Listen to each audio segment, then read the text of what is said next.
അതുകൊണ്ടാണ് പറയുന്നത് പ്രേമലു എന്ന ഫിലിമിൽ റീനു എന്ന ക്യാരക്ടർ ഒരു ഗോൾഡ് ഡിഗർ അല്ല.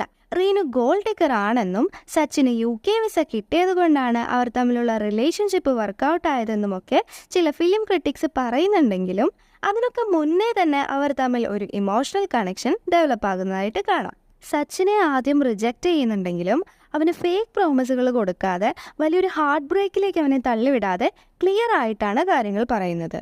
പിന്നീട് റീനുവിൻ്റെ ഭാഗത്തു നിന്ന് ഇൻസൾട്ട് ഉണ്ടാവുകയും അത് കാരണം സച്ചിൻ ഇമോഷണൽ ക്രൈസിസിലേക്ക് പോകുന്നതും അറിയുമ്പോൾ സച്ചിനെ മിസ് ചെയ്യുകയും അവിടുത്തെ വോയിഡ്നെസ് മനസ്സിലാക്കുകയും ചെയ്യുന്നുണ്ട്.